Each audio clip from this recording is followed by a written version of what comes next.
On est sur un projet de loi de financement de la sécurité sociale sous le signe d'une grande rigueur budgétaire, une fois de plus, mais avec un virage supplémentaire bien accentué cette année.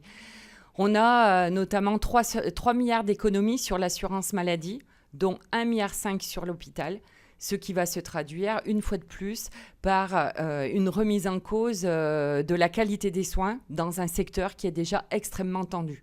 Tout le monde connaît la situation de l'hôpital, soit parce qu'on y travaille, soit parce qu'on y va en tant que malade.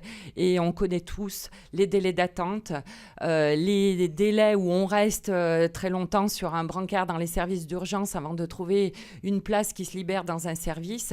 Mais on assiste aussi parfois à des renoncements aux soins parce que c'est très difficile de pouvoir être soigné aujourd'hui. Un projet de loi de financement de la sécurité sociale qui prévoit une augmentation de 2 € du forfait hospitalier, ce qui va impacter directement le portefeuille des ménages, puisque ce coût sera à la charge des mutuelles, ce qui veut dire que ça sera un financement qui va reposer directement sur les malades. Un projet de loi qui ne prévoit rien de significatif pour l'amélioration de la prise en charge des personnes âgées, notamment le besoin en places supplémentaires aujourd'hui, que ce soit à domicile ou alors dans les établissements de personnes âgées dépendantes, où on a besoin également de mettre les moyens pour avoir du personnel supplémentaire, pour améliorer les conditions de travail et pour avoir une prise en charge des personnes qui soient dignes d'une société de notre siècle.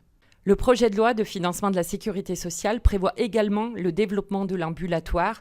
Non pas que la CGT est opposée à l'ambulatoire, simplement ce qui est prévu aujourd'hui, c'est de répondre à une poursuite d'une logique de réduction des dépenses et donc d'économie, sans se soucier à savoir si les personnes qui vont rentrer chez elles auront un accueil qui leur permettra d'avoir des soins qui soient assurés et prodigués dans de bonnes conditions, et sans se soucier non plus de savoir si ces personnes n'auront pas recours à une nouvelle hospitalisation si tout ne se passe pas bien.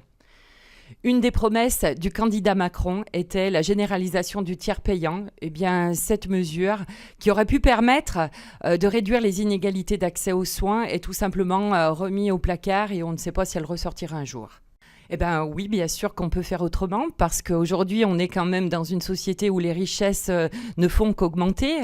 Le budget de la sécurité sociale est amputé quand même de 37 milliards de cotisations sociales. Et ça, c'était les chiffres de 2016.